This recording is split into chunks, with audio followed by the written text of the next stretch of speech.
Hello, how are you? Hope you're doing well. No what ups today. We're going to just say good evening, good morning, good afternoon, whatever part of the day you might be watching this live or in a replay format fashion of some sort.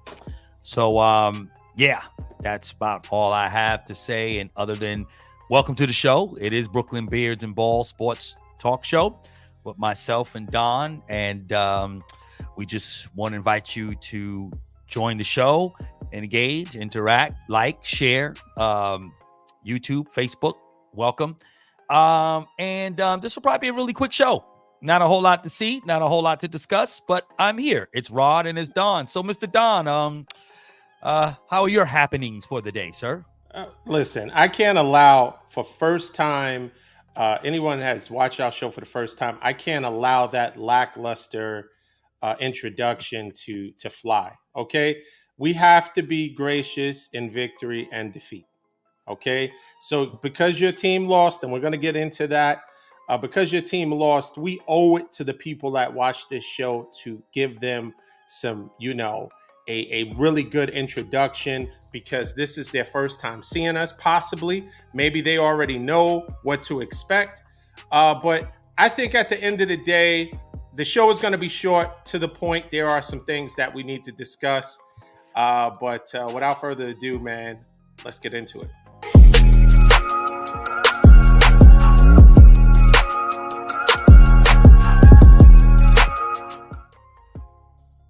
Okay, week 3 has been very interesting. Very, very interesting Yeah. start to week 3.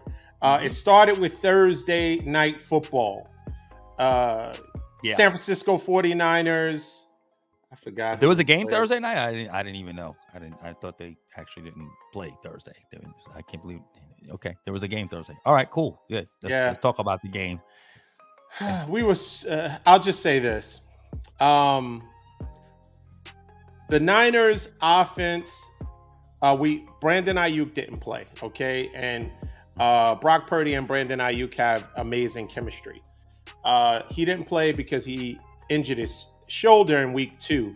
Yeah. But still, the Niners were able to once again manufacture some unbelievable offense, defense.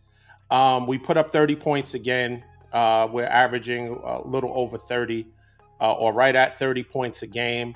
And it was, CMC looked amazing. What they did do, which I was really impressed with, is they got Elijah Mitchell involved because CMC and Tony Pollard from the Cowboys were leading in touches through the first 2 weeks. I think they had over 50 touches. That's way too much because we have February on our mind. Okay, we're not interested in September. We're interested in February. And so if you have February on your mind, we have Vegas. We have Sin City on our mind. We have to be mindful of the amount of usage that we put on CMC's body. And I think game 2, week 2, Elijah Mitchell had 0 touches. And so Kyle Shanahan said he was going to be more mindful of that. And he did. And Elijah Mitchell was able to get in. He had a decent game for not playing the week prior. And it was a very easy loss for, easy win, Easy win. Yeah. We handled business and that was it. What do you have to say? Well, no, I agree. The 49ers did what they were expected to do against pretty much, again, the Giants are not a great team. Obviously, they had a really good win last week against Arizona, but again, they were overmatched. And we'll talk about the Cardinals in a minute or two here, I'm sure. So of course that's what makes the Cowboy loss even that much worse. But nevertheless, I agree with your points there. You want to preserve your guys, of course, particularly your running back like CMC, who has a history of injuries and prone to injuries, as good as a back as he is and as versatile as he is, you definitely want to make sure that you're not overwhelming him because you don't need to, right? It's not like when he was in Carolina, he was all of the offense for the most part. So, you got other weapons there.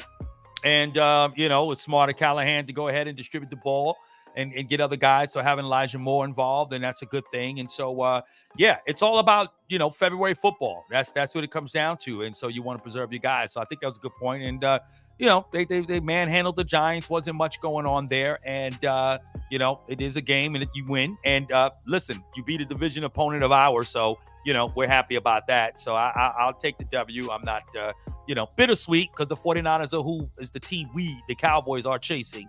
But nevertheless, you're doing what you're going to do and you did it. So, good win, good victory. Yeah. Okay. When victorious weeks, we don't have to deep dive into, the 49ers game plan. It was successful, so we don't really have to discuss that. Let's talk a little bit about, I want to, give you a shout out. Happy belated birthday. Thank you, my brother. Appreciate our viewers know that your birthday was last week. Appreciate it. And so during your birthday, there was on your birthday, there was something that took place that unfortunately has impacted you. Do you want to kind of go into that a little bit? Yeah. I got a lot of well wishes on my birthday, and people really showed me a lot of love. And however, I was also gifted with the news of a torn ACL that belonged to one of our All-Pro cornerbacks there, Trayvon Diggs. Not good news. I was devastated. In fact, my wife was like, "Okay, so you're gonna really be in the funk the rest of the day." We were away at a nice little townhouse resort, and when I got the news, I was just like, I was devastated, man. I really was, and not a good thing. Of course, Trayvon takes away a lot of what teams like to do. I ultimately believe there's no great shutdown corner other than Deion Sanders, but you got other guys that obviously, play well enough that they can kind of take away a side of the field to that degree. But Trayvon, with his ball instincts, he is irreplaceable. It is a tough thing to lose a guy of that caliber who's having a great year thus far with he had a pick, he had 2 forced fumbles, he was playing really, really well up until obviously his injury on Thursday in practice. So that's a devastating blow. You know what I'm trying to say? And Deron Bland is the backup, and Deron, he led us in interceptions last year with 5. So he actually played really well, but it's different when now you're out there regularly and teams are going to attack you a lot more. So, he's no Trayvon, but hopefully he can get the job done. Played okay yesterday. Actually, I think he actually outplayed Gilmore, if the truth be told. But nevertheless, losing Trayvon was huge. Again, thinking about February, thinking about the 49ers, thinking about, what you guys bring to the table offensively and the toughness and everything that's there. Trayvon Diggs, losing him it's a big loss for the Cowboys. Not saying that we still can't prevail this year. It's not to say that we still can't be in the Super Bowl or get to the NFC Championship game, but it becomes a lot tougher when you lose a key All-Pro cornerback like Trayvon Diggs, who has really been phenomenal after his first year in the league. He's really been playing some phenomenal football. So, do you think that this affects and your one of your division teams is actually playing in a few minutes, but do you think that this affects your ability to win the division? Because the Eagles haven't looked great, but they're 2-0. Yeah. Although I will say this, the Eagles on upset alert. Baker Mayfield may pull off one of those Texas A&M versus Alabama. I'm just saying it may happen. I wouldn't be surprised. Come on. That's just my little tidbit. Okay. The spread is 5.5 points. Yeah. And everyone thinks that Tampa Bay is a little bit of fool's gold. And they think the Eagles, the Eagles aren't the same Eagles as last year. They're not. Right. You lose your defensive coordinator, your offensive coordinator. There is an adjusting period. And I think the quarterback not playing in preseason, you have to adjust and get up to speed. So they're on upset alert. Don't be surprised if Tampa Bay wins. That's all I'm saying. But let's talk about really quickly. Let's talk about the fact that Dallas, last week I had mentioned the defense was not the problem. the offense is. Can we agree now that the offense is the problem? You called it. Even in your big games, you blew out the Giants. 40 burger. A 40 burger. If you give them a 40 burger, and we made a statement, the defense did that. And so in week 2, same thing. Dominant performance, but you kicked 5 field goals. Yeah. So Dak, a little bit towards the end of the game, Dak started to revert back and turn back into a pumpkin. He threw an ill-advised. I mean, it wasn't even a clip. The receiver had no chance of getting the ball. He threw it directly to the opposite team. And so part of the problem and some of the things, number one, I think the offense is still a problem. Number two, as much as you have stated that you guys have beefed up to stop the run, a team like Arizona puts up 200 yards on you guys. Yeah. And those aren't one of they're not known for being a run team. You got the Eagles, you got the Niners, you got some teams that are known to run the ball that you would think would be in contention in the NFC. Forget about what Miami did.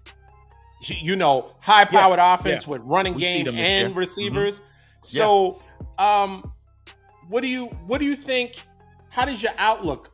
Is the team completely demoralized? Do you still think that McCarthy is the right person to call the plays?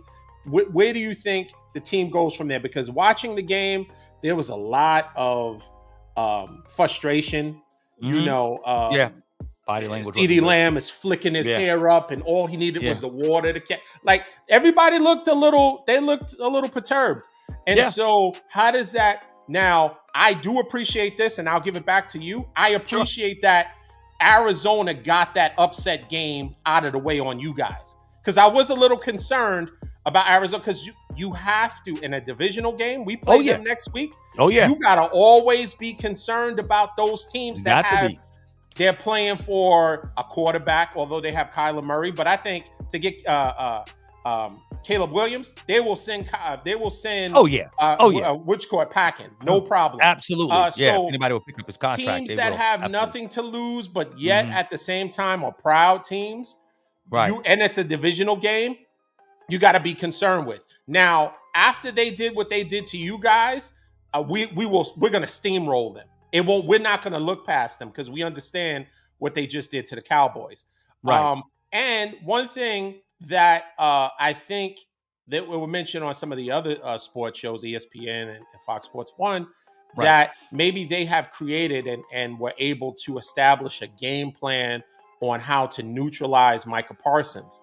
And so other teams may take that format with the two tight ends and kind of run towards Micah or just throw Micah off so that his effectiveness is limited, because now sometimes what they try to do to Nick Bosa as well, when you have or Aaron Donald, when you have really impactful players that are rushing the passer, through movement, you're able to neutralize even the best players. What do you have to say? No, you're definitely right, and that's how it's always been. I remember Tony Dorsett saying that back in the early 80s, the way to neutralize Lawrence Taylor is to run at him.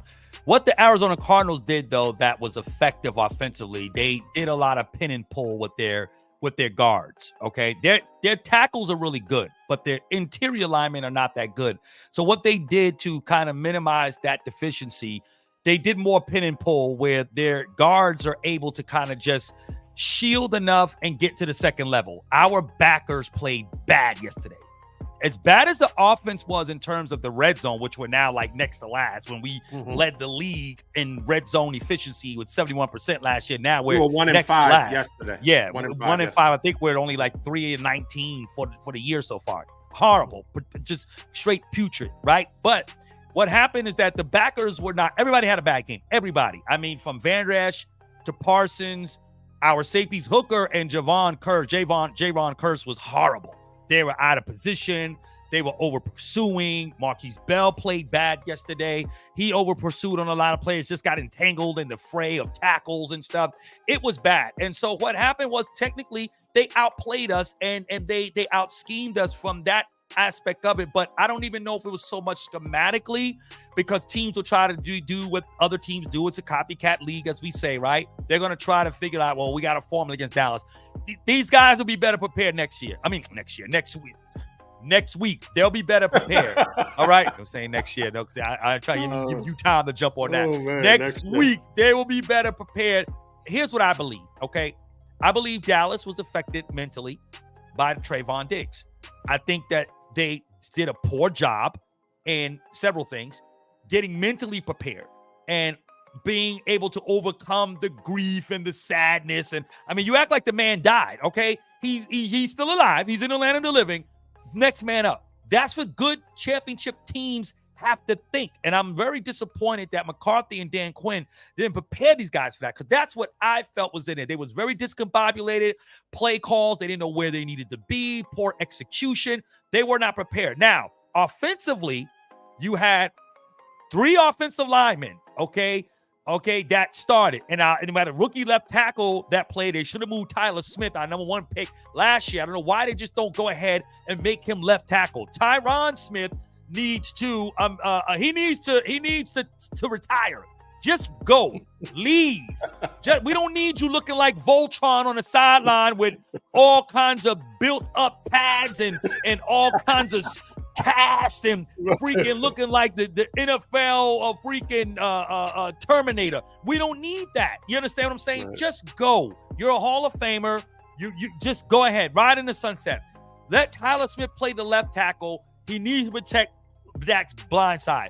Udogo did not play well. Not in the beginning, at least. He settled down a little bit. He didn't play well. We had our backup center, and we had a right tackle that backed us up with Bass. And these guys, they kind of held their own a little bit. They weren't bad. But we didn't know that they were playing pretty much until Saturday night. After we had our walkthrough, then we knew these guys were playing, right? So now play calling changes, protection changes. But here's the thing that I hated that Mike McCarthy said in the press conference. And this is what I hate. He says, because his whole mentality is, I don't care about being the number 1 offense in the league, right? This is what he said during training camp. I don't care about scoring a lot of points, because Kellen wanted, and this is his words, Kellen wanted to light the scoreboard up, right? That's why we were the number 1 offense last year in terms of points scored. Number 1 in red zone, right? Because Kellen Moore wanted to light up. He wanted Dak going down the field and throwing to the deep ball, the intermediary passes, right? But McCarthy says, no, we're running the ball. We're going to be methodical up the field so we can rest our defense, because we got a lights out defense, and that's what we're going to do. But I'm going to tell you, that mentality does not prevail in most situations. And the problem is that he said, well, we didn't take shots down the field. We didn't go down the field because they were playing a high zone and their safeties were playing back, not to give it the big play. So that means what? You can't throw the ball beyond the linebackers and in between the safeties? You mean tell me Dak can't get a 15-yard pass in an intermediary part of the field? Maybe I not. don't understand. He's 8 years in the game. You mean to tell me you're going to be that conservative that you can't call anything? And I don't care that I know the protection was a little weak in the beginning. Pat Poose was 8 years in the game, and look what happened to him. I mean, being in the game for a long time means nothing. Exactly, but it doesn't. But there is some expectation, right? Oh my God! When this is your, I'm sorry, Pat Poose. I shouldn't even brought that up. What? Listen, no. Listen, we know how we do it. Brooklyn Bears and Ball Sports Show. We insert the culture to make our point, whatever it takes to make our point valid, right? And the thing is this with Dak Prescott.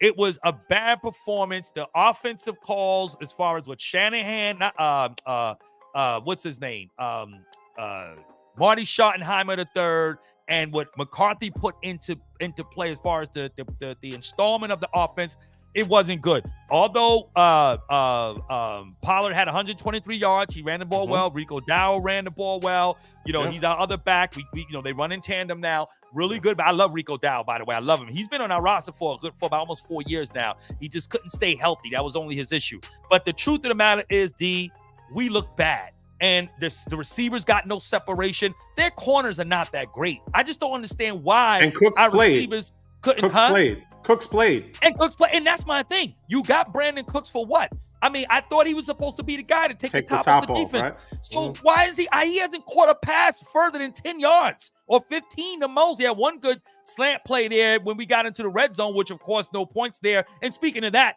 Why did you go for it on 4th and 4? Some agree with the call. I didn't. In that point, that was about pride. That was about, I don't care. I'm going to prove we're going to score. It was all about, this pride in this play call. Take the points. Just take the points, because technically speaking, other than that big pass play that they gave up, that Dallas gave up right after we scored the earlier field goal, we pretty much contained them for the most part in that second half. Our defense was getting stops in there.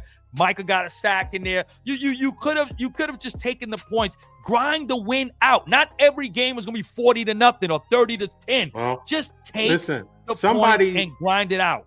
Somebody said this isn't college and we don't do style points. I think somebody said when. Who said that? It was me. You were super excited about the 40 burger, and I said we don't care about style points. We just want the W. Well, remember that? I remember. Should I pull up the clip on that, or you know what I'm saying? No, no need. Our producer isn't there, right? So we don't. We don't have the producer's not here. Oh man. So that's where I'm at, D. Yeah, but it's one game. I'll say this. One game. It's one game. Everybody's gonna have a game. But I will say this. What's that? The Patriots. You play the Patriots next. Yeah, we got. And so, although their quarterback is a little shaky, right? Yeah. He's not as shaky as Wilson, but but their defense, and this might be a good revenge game. This might be a good revenge game for Ezekiel Elliott. Don't let him go off. 80 yards on 16 carries yesterday. Don't let Zeke show off on you guys. No, the next show is going to be terrible. If he shows off on the Cowboys, please don't let that happen. Listen, I'm telling you now, D. Dallas, this game was a wake-up call for us. I'm kind of glad we got humbled this early in the season. We needed that. The offense got to get back on track, and so does the defense. And so we gotta adjust and get used to life after Trayvon for this season. And so we'll be ready for the Patriots next week. We will. We'll be ready, and we'll have all three of our starters back on the offensive line next week. So. Because McCarthy said these are not long-term injuries. They really just want to keep them out now, early precautionary reasons. We thought we had enough to beat the Cardinals, and we didn't. So, and look, we set y'all up for next week because that was a trap game, possibly, right, to your point. So now you guys definitely won't be taking them for granted. And, you probably just go ahead and bring them back to reality. They really were a 2-0 team if you almost think about it. Their record was not indicative of the team. Don't do that now. Don't do that. Well, you were double-digit favorites. We were. Okay? We were. So we were. Please don't. Well, they were almost. And if you squint, they could have been the Kansas City Chiefs. No. The uniforms are red, and if you squint, they could be the Chiefs. No. You should have beaten them. See, come on. Just take the L. Let me tell y'all. Listen, I had to really, really persuade him to do this show. He didn't want to do it. He was, let this show pass from me. I was like, no. You're going to do this show. See, had he done the show Saturday, he could have, because we were supposed to do this show Saturday. Yeah, we had a schedule conflict. He could have missed it. We could have but because he pushed it off, and then we had to do it today. Now you got to eat that, man. I'm going to tell you, man, yesterday was all a mess, man. Then, we and my wife, and I think we went out. A friend of ours, had a little birthday thing, and so I'm watching the second half, and I'm like, I can't. It was a mess, man. It was a mess. I'm sitting in the middle of an event, like with my headphones in, trying to watch the game, and people are talking. Hey, how are you? I'm like, no, I don't care. Just leave me alone, trying to watch this game. I'm just so upset. But anyway, nevertheless. And I will say this: I'm kind of monitoring the Tampa Bay game. Okay, I think that. Jalen Hurts is going to try to overcompensate for Brown. And so he's going to start trying to, because Devontae Smith was getting all the shine and they were arguing on the sideline. He's going to try to do that Diggs thing where not Trayvon Diggs, where he's Stephon Diggs. Yeah. Stephon Diggs, where he wants all the give me every pass possible, which may not work in the flow of the offense. You actually take what the defense gives you and maximize it, and then as long as we're winning, who cares? But who cares? Yeah, we'll see what happens. The Eagles are in the red zone. I think they're I think it might be a field goal. If they hold them to a field goal, I think that would be pretty good. But in any case, let's quickly talk about. Down. Yep. Go ahead. I'm sorry. Go ahead. Oh, okay. Yeah, they stopped them on downs. Yeah. Awesome. Let's quickly talk about Deion Sanders. Okay. So Deion Sanders, they played Oregon, and we already knew that these two games, the next 2 weeks, were going to be arguably the most difficult games on their schedule. They have Oregon and then USC. Right. And so they were a 21.5 point underdog, which a lot of people thought was disrespectful because they were 21-point underdogs against TCU and they wound up beating them outright. Right. So, but TCU and Oregon, two different things. Mm-hmm. So the coach of Oregon, he had a pregame kind of, pep rally for his players and was saying, I'm paraphrasing, but he was saying, the game has to be played on the field. They're doing this for clicks. We're doing this, for wins, and it has to be played on the grass, so on and so forth. I don't have a problem with what he said because when you put a bullseye on yourself with being braggadocious, and so the only problem I have with Deion is this. Okay. Don't say now after you get blown out and you lose 42-6, it get me now because this is if you would have said that the whole time, if Deion would have said, listen, not being in having a kind of a defeatist mentality but just say, hey, listen, I'm still trying to build my program. We're going to play hard. We're going to just leave it at that. But don't say we coming because these teams are putting up 3,000 points on you. So you're not coming. Yeah. So beating Colorado State and beating TCU is one thing, but I'm sure he has bigger aspirations. If your son is flashing a rollie and to the coach and all this other stuff and everybody's shining, that's all well and good. My concern was, how does this team now face adversity? When it wasn't competitive. To get 35 zip at halftime, it wasn't competitive. So there's nothing good to take out of it. And I think I did text you something, what I think is going to happen. Okay. And I'm interested in what the spread is going to be against USC because USC is better than Oregon. So if it was 21.5 points against them, I would imagine it's going to be upwards of 28 plus points, maybe 30. And I want to see what happens. I do think I'm kind of sure what's going to happen with the outcome. But I will say this. We will share the text message once it happens. But what do you say about the whole Deion thing? Did he do it to himself? Should he have toned it down? Because after you get blown out, you can't say, this is the only year you can get me. I need 8 more dogs and all. You knew you needed 8 more dogs game 1, week 1. So don't now, start to count the cost after it's all said and done. You should have just been like, hey, I had 76 players in the portal. This is a new team, but we're going to play hard. There's different ways that you can exude confidence, but not cocky and not create a bullseye on your back just because you have College Game Day and all these other people coming to see you. Plus, you got rappers, actors, actresses, Hall of Famers, everybody. You have that polarizing personality, but now when you lose, it backfires. So what do you say? Well, I'm going to tell you this. I don't think Deion lost anything. I mean, he's still winning. And the reason why I say this again, it goes back to the body of work when you look at Deion in terms of his persona and his play, right? We already know about his Hall of Fame career. Took over Jackson State and obviously made them what they were, right? Really good team. They won their conference and so forth, right? For the years that he was there. And then now you see that Colorado State has already won 2 more games than he won last year, right? And the reality is that, listen, having the bullseye is just what Deion wants, right? Because here's what's happening.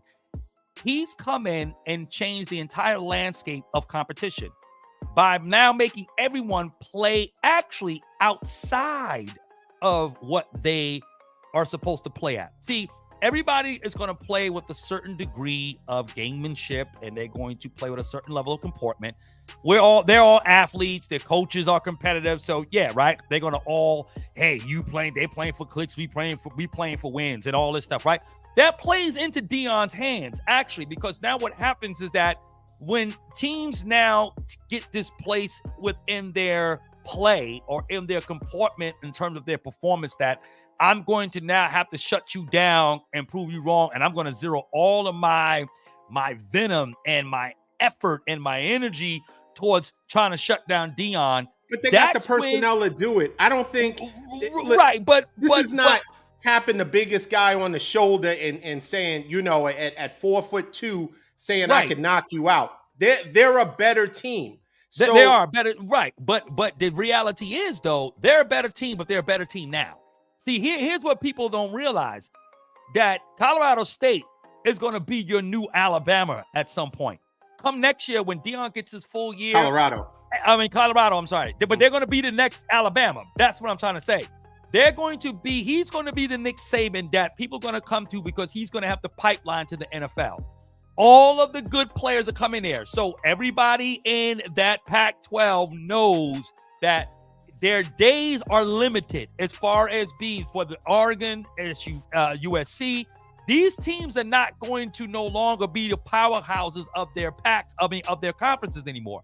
Deion, when he said I'm coming, he means I'm coming. And not just this year, but for as long as he's there, as he was telling Taylor Rooks in his interview with her, that, for whatever assignment, however long I'm here, don't know how long that'll be. And he says he's very honest with the recruits and their families. Look, I don't know how long I'm going to be here. I'll be here for as long as God has me here, but we're going to go ahead and win, and we're going to win some football games. And you know what? That's actually a good thing, because to some degree, players are going to try to get in there and maximize. Let me tell you something. Yeah, but is it going to coincide with his son? Is it going to coincide with his – because there's talk that his son, because Caleb Williams is arguably, kind of locked in as the number one pick for next year. There's talk that his son he wants to be number one or not. He's either going to be number one or he's going to stay in college. Correct. So if he stays an additional year, right, how much longer do you think Deion will stay at Colorado if once both of his sons are, if Shiloh is able to make it to the NFL, and if Shedeur is able to go number one? And he has no desire to coach.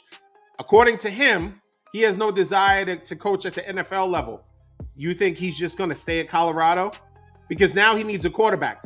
Some of that Louis luggage that he bought is leaving. Travis Hunter is going to leave in 2 years. But you don't think he's going to replace Shedeur with another great recruit? Like that, people are coming to Colorado State as long as Deion Sanders is Colorado. there. Colorado. I keep saying Colorado State. Jesus. Colorado. His Shedeur leaving, his son's leaving, it doesn't matter. Like, as long as he's winning, the program is polarizing.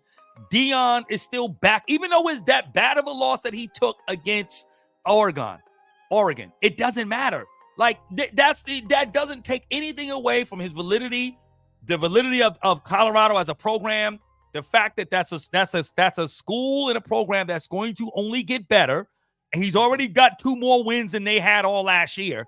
And so the reality is that Deion is still winning. It doesn't matter. And these other programs know that he's coming. And he's not only coming for the Pac-12, but the entire NCAA. This is why they come for this man, because he wants the target on his back. Because if anybody has broad enough shoulders to handle that, it's Deion. Now, the bravado. I'm talking about the players. So what do you mean because by the players? Because you know what Deion can do? This is true. Deion could say, you know what? My sons are in the NFL. I'm done. I'm walking away from it. He's still a Hall of Famer. He's still arguably the best corner that's ever played. He's still an accomplished. He's still going to have the sunglass deal. He's still going to have the Aflac commercials. Right. Those kids are going to be the ones that are going to be crushed or potentially don't know how to deal with losing, don't know how, like, I don't know necessarily, and time will tell, if this is a long-term deal for Deion. I don't see him doing it beyond 3 years, honestly. I mean, I really there don't. might be validity to what you're saying. I don't disagree with so what that. happens? I'm not saying that's not just a like probability. at Jackson State, and so this is the only problem I have. Make decisions, do things that are in your best interest, most advantageous for you, your family, whatever. But don't start necessarily throwing around God as being the person, that is totally dictating this for you. He did that with Jackson. He said the same thing with Jackson State. And whether they ain't paying him right, they doing stuff behind the scenes. But he always said he wanted to coach a D1 school. He's always made that very clear, though. He was saying that even before he was good, and nobody would hire him. And he look, I feel like this. Deion went to a HBCU, right? Because he know D1 school was going to hire him as a head coach. He wanted to be a head coach. He wanted to come on as an assistant and work up the ranks, right? That's not Deion. Deion wants to be the head coach, right? Okay, fine. So he proved what he can do at that level. Now, the thing is that he used HBCU as that stepping stone. People. So why not just say that? Place. I mean, he said it. Well, he did say that he wanted to play. Yeah, he was going to play. So my only what problem more was he to accomplish there at Jackson State? What more was still work to build the program? You can't. He built it. One point. Yeah, but he built it with wins. I mean, the school at some point's got to take accountability for trying to, like, they too, just like you're saying, they have to understand that Deion is not going to coach them into infinity. Like, at some point, he's going to leave or have other aspirations, and he made it clear he was going to get to a D1 school. Listen, Jackson State had to know that if a top school was going to pay Deion money, he was not going to stay at Jackson State. Like, Deion was not going to do that. So should Colorado know if a top NFL team is Deion Word his bond is my question. No, if a top NFL team says that they're going to pay him, will Deion then say, "Hey, no," because he doesn't want to Colorado? He would never coach now because he wants kids. He likes building young men up. He's not going to take no grown men who got contracts and they pampered and entitled athletes. Everybody can still he can still be a mentor. He could still, disciple these young men, right? So not at the NFL level though, because it's you have an amalgamation of different players of ages and experience and cachet. Yeah, but they're not. Most of them aren't as accomplished as Deion. If not, none of them may not be as accomplished as him. But it's too sticky. The NFL has way too many things going on. Players, yeah, and I don't know if his level, even though he is who he is, if it would translate like that to a guy that's making, $200 million or, the DN that's making $120 million. Like, it's not like, what are you going to tell me, Deion? I'm already where you're trying to get these other kids to get to. Like, I've made it. I'm an all-pro. I'm a Pro Bowler. I've got a $100 million contract. Like, what you're telling me is they may not have any rings. They may not have, Well, that might be true. But I think Deion is being very honest. I don't necessarily think he's hiding behind the guise of God per se. I think it is with him is that he is just making it known to people. And he said it in an interview with Taylor Rooks that, look, I tell the parents exactly, like, I may not be here forever. Like, for whatever length of time I'm here, this is what I can promise you that I can do and help your kid to get. He said, look, let's keep it real. This is what I'm just paraphrasing the interview. He said, people go to Alabama because of the coach. That's all it is. Because when Nick Saban retires, which I think he is next year in Alabama, because he knows he's not going to be the dominant program any longer. When he leaves, no one's going to Alabama. Not the top recruits are not going to go to Alabama like that because that Nick Saban was a pipe, like Deion said, he's a pipeline to the NFL. That's where the top players are going to want to go coming out of high school. They're not trying to play for some mediocre team that ain't getting a lot of visibility. So Deion is making it very plain. Look, I'm here. I can help your kid get here. I'm gonna make sure they're accountable, responsible young men, and do my best to make sure that they get to the NFL. Because it ain't even Deion really coaching these guys. Deion is a motivator, really, at the end of the day. I don't even think he's doing X's and O's. He got coaches for that. Deion is just motivating guys. That's all it is. And whatever he's doing, D, we got to admit, even with that blowout on Saturday, what he's doing is working. If we could be honest. Now, we may not like the way it looks.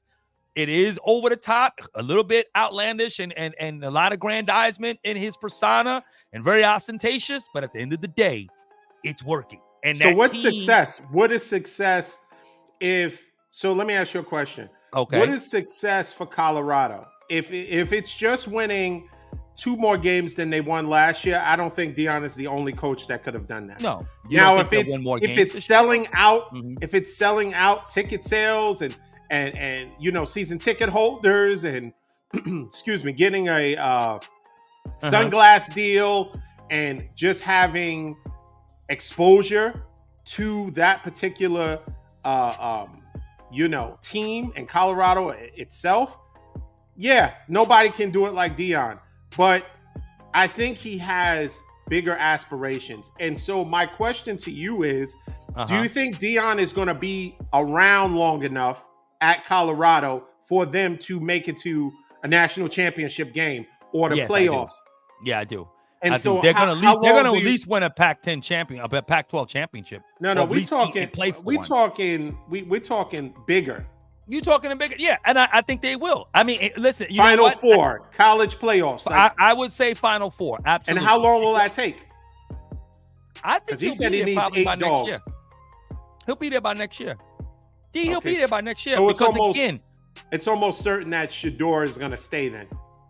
Well, if what you are predicting in terms of him wanting to be the number 1 quarterback coming out the draft, right?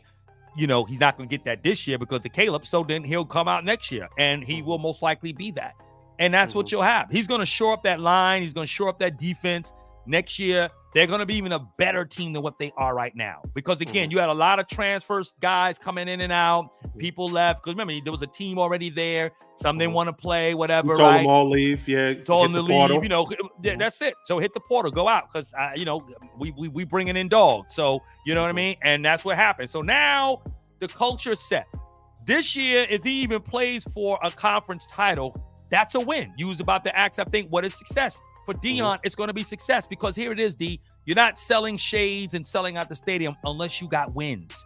And at some point, the novelty of Deion will wear off if there are no wins. But as long as he's winning, then they're going to be okay. And next year is really going to be the measurement for that program because now you'll have better players coming in even more so. And, so Alabama, Georgia, it's going to be real tough. And ain't nobody, listen, USC, unless you just don't want to play in cold weather. That's the only reason why a player wouldn't want to go there because it gets cold in Colorado. So is there any thoughts on the loudest person in the room being the weakest? Oh, yeah, absolutely. But I don't think that's Deion, though. You think that's Deion? Is that what you're implying? Because he's proven. He is proven. He is proven.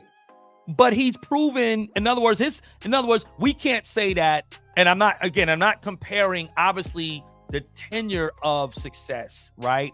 But when we say Nick Saban is a winner, we don't say Alabama's a winner.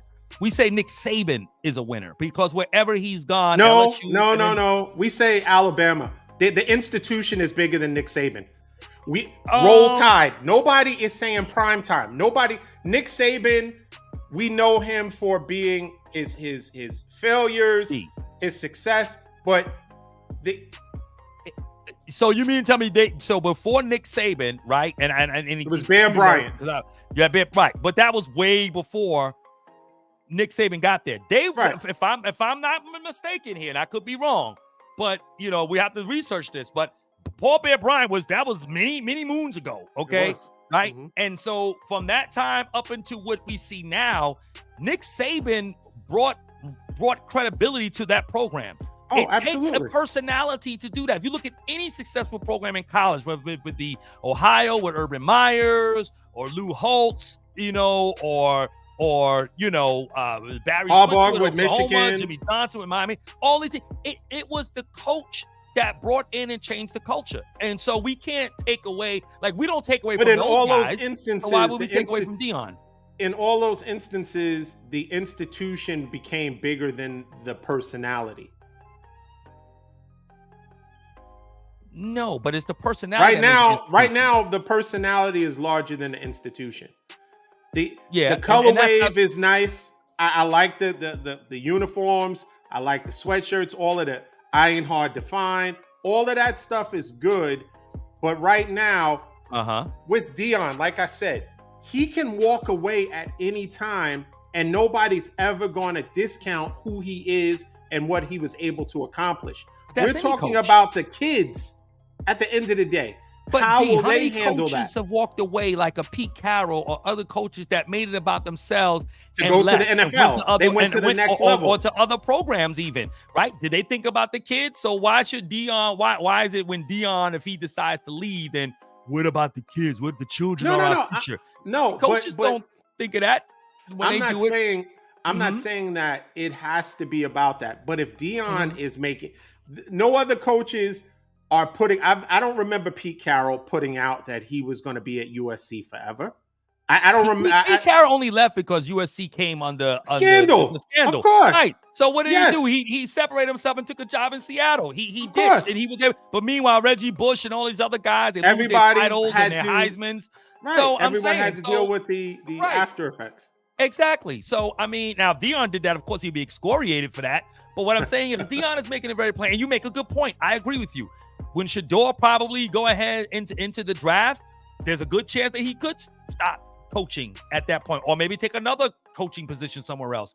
That's just Deion, how he kind of sees his assignments, if you will, right? He's going to go help somebody get bigger and better, and that's what he did. He did that even in the NFL, right? He played with y'all for 1 year, gave y'all a Super Bowl, and then he left for Dallas, right? I mean, that's just what Deion is kind of like that in that sense, but I don't think that at the end of the day, coaches and that's why these coaches make the money that they make. They get guys that come in and turn the program around. I don't care what no one say. The program is never bigger than that coach. The coach is the one that brings in the people. That's why they stay successful, because the coaches can produce wins. They can get guys to play up. They get people. They know how to recruit, and that's what makes their team. Because college football is all based on what? Who can get the best players? That's what it boils down to. It just boils down to talent, and who can get the best players every single year. Alabama gets the best players in the world from high school every single year, and they in a region that manufactures football players, right? And he's getting them stealing them from top programs that used to be like a Miami or Florida State, Tennessee, South Carolina, North Carolina, Georgia, all these other programs that are down there, right? LSU, and he still gets all of that because that's what he was able to do. That's gone now, right? NIL, shot all that down. And so Nick Saban, he wants no part of this new landscape at all. And you got a loudmouth like Deion in the mix too. I could do some Aflac commercials with you, Deion, but at the end of the day, right, I ain't messing with you. I'm done. Right. I'm done. I got my natties. I'm straight. I'm moving on. But I agree with you, D. I mean, I don't disagree with you totally. I do think you're right. He may not stay there long, but I do think Deion is making that known. I don't think he's hiding his agenda. He's just saying, look, we're going to come here. We're going to do what we do. Because Deion gets a kick out of being Deion, and that's who he's always been, right? That's why they call him Primetime. He's been that way since college, and he hasn't changed that. And so we've accepted it, but we can't take away from the fact that wherever he's gone, he's produced wins. He's a winner, and he did it at Jackson State, and he's doing it right now at Colorado State, even notwithstanding the loss that they had on Saturday, which was bad. But like you said, we'll see next week when they upset USC. So we'll see. Right. It should be interesting. Anyway. No, that's cool. Well, listen. Man. Eagles are looking so-so. It's almost the end of the first quarter. It's 3-0. So Tampa Bay's holding up so far. Yeah, they are. They're holding up so far. They're looking pretty good. We'll see. Baker Mayfield's throwing a lot of incomplete passes, but listen, it's going to be interesting what happens moving forward. Yeah, with prime time. Sure. How he does it. Will be. That USC game is going to be fantastic. Going to be must-see TV. Oh yeah, must-see TV. No question. I think Travis Hunter's still not going to play. I think he. When are they expecting back? Another maybe another one more week. A week or two. Yeah. I don't think he would have made a difference either in that Oregon game. But, no, he wouldn't. No, he wouldn't. They clearly was a better team. Just like Diggs wouldn't have made a difference with the 200 rushing yards. I mean, no, you're right. You're right. I mean, he's not a run stopper, right? That's not what he's not a run stopper. To do. No. I had to slip that one in. I know you slipped that in, but that's all right. That's all right. Well, America, guess what? When the 49ers lose, we're doing 4 shows in the same day. All right. For 4 quarters. Listen, we don't need to be listen, I never said we were being undefeated, right? Nick Wright said Kansas City was going 20-0. That's the only person I heard saying any team was looking. That was debunked in week 1. Yeah. And we'll see what happens with Travis Kelce and Taylor Swift. He looked like the cat who ate the canary. He didn't look comfortable when they viewed him when they were leaving, but time will tell. That's a lot of pressure, man. I have him on my fantasy team. I'm like, man, just ball out, man. Like, forget all that. You know? I don't know, man. You saw what happened to Romo when Romo was dating Jessica Simpson. Jessica Simpson and then the other Carrie, what's her name? Carrie Underwood. Yeah. He was dating her too, and so he was an interception machine. Kelce, luckily he doesn't throw the ball. He needs to catch and be available. So that's true, which he is. As Mahomes said, he runs his own routes. Right. Right. Man, listen, good show. Short and sweet. I didn't pound you about the Cowboys. No, you losing, didn't. Man. You didn't. Listen, no, I appreciate that. I know you will not return the favor if and when the Niners lose, but I'm okay with that. I'm okay with that. I will. I will. It just depends on who you. I just don't think. I just don't think there's a team that's going to run 200 yards on us. But I mean, hey. No, I don't think. It's shaping out now. Can I just say this? And let me ask you this before we close. Okay. Who's the team to beat in all of the NFL now? Is it Miami? Is it the 49ers? Who is it? Because and I just want to really quickly tell everybody about this. Miami looked unstoppable last year. Yeah, they did. Until they met us. And then right after they played us, they went into a 3-game spiral. They did. So luckily for them, shout out to Corey. Luckily for you guys, you play us later on. Because if you played us early, they play us this year, I believe. I don't know. Do they have y'all on the schedule? I think y'all do. I think we play them. I'm almost certain we do. Hold on. Let's try to find that out before we close. Let me see real quick.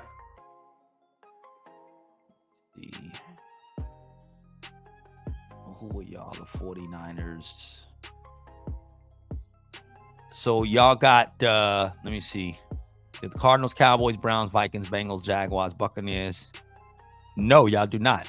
Oh, my mistake. No, y'all. Okay, well, that's even more fortunate for you guys that we don't play you guys because we were because teams were, I think, 0-15 after playing us the next week. So Miami Denver is a dumpster fire. Let's just be clear about this. Yeah, they are. That defense is horrendous. I remember somebody saying that their coach was arguably overrated. One of us said that I'm not sure what he's proven. Yeah. Remember we went back and forth with I don't know. I mean, what he has to prove. Position? Huh? Yeah, but I don't know who was the one between us that I can't recall, to be honest. Who said that? Me. Whenever I say that, it's me. Yeah. You said, okay, yeah. You said that he was. I think I agree with that. I don't think I don't know. I mean, I still think I do think Sean Payton is a good coach. He's a good coach, but everybody was saying how Russell had so much to prove. Sean had a lot to prove too. Yeah, he did. And so losing by 70 and losing your temper, and then once again, you put a target on your back when you said Nathaniel Hackett's coaching was the worst you've ever seen in NFL history. Then you lose by 70 to 20. Yeah, 50-point loss. That hasn't happened since 1966. Yeah. And you talking about the worst ever? So just stay humble. Just win graciously, like when me and you debate. Every week I win, but I'm gracious about it. But you got to be gracious about it. Oh, God, it's all right to have some confidence, but you can't overdo it. So we'll see what happens. Them putting up 70 points was very impressive. Shout out to Corey who was at the game. Yeah, shout out to Corey. That was a great memory. To see that in person is amazing. Yeah, but listen, knock on wood. Injuries are the great equalizer. If you see anybody, you've always said that, D. I will give you that. If you see somebody do this in any part of the game, and it's Tua, then it's over. Okay, so as long as they keep Tua upright, you guys. But let me tell you, next week is going to be an interesting test. You're playing in Buffalo. It's cold. It's not balmy 75 degrees. It's going to get cold. Yeah. I'm sure Buffalo has something to prove. They need to Yeah, try. They've been looking good since week 1. Yeah. Yeah. Mhm. And they need to try to get their dominance back in that division. Right. So that Yeah, should they be do. a really, really good game. It should be. But time will tell, man.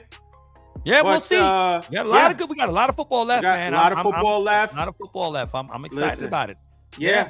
It's a lot. But in any case, man, shout out to Kingdom Creator for the production. Shout out to Infinite Audio for the music. Rod, once again, thank you for joining me, man. Great Always, show. Great show. You know, better luck with the with the Patriots next week. You know, we got Arizona. And then week 5, we're gonna have a very, very exciting show. Week 5, so that should be pretty exciting. But once again, thank you for joining us. Like, share, subscribe to our Facebook and YouTube page. Please leave comments. We'll see what happens. Oh, one last thing, Joe Burrow. I think he is going to play with that calf. Yep. Yes, he is. Let me just say this, and I could be on the record, right or wrong. There is no way Cincinnati is going to lose. No way. Is that possible. Conspiracy speaking? No way possible. This is almost a Charles Barkley guarantee. No way possible that he's going to play. You got Baltimore, who lost. Yeah. You got Cleveland, who is looking pretty good. You can't have them go down 0-3. No way. No way. No. How. Yeah, and beating the Rams would make sense, right? I mean, because the Rams. But the Rams are what, 2-0, right? No, Rams is 1-1, I think. Let me see. I think the Rams are 1-1. No, we beat the Rams. Yeah. I'm sorry. They're 1-1. But they look 1-1. impressive. And someone with a ailing calf, you would think that Aaron Donald should be able to get to him. You know, so far he's getting old now, though, man. Donald ain't that player like no more. I don't think he's as dominant as he once was. He's starting to get up there now. He's slowing down a little bit. You know what I mean? You know. Right. Don't double team him and see. You guys play the Rams. Don't double team him and see. No, I wouldn't go that far. I'm not gonna go that far, but you know. I mean, yeah, just don't double team him. Right. Just he still has it. Put a running back on him, right? Just put a halfback on him and let him. Put Deuce on him. See if he can block him. Yeah, Deuce see if that works. He'll go from 2 to 1, from Deuce to Uno, right? Right. But once again, thanks for joining us. Until next time, peace.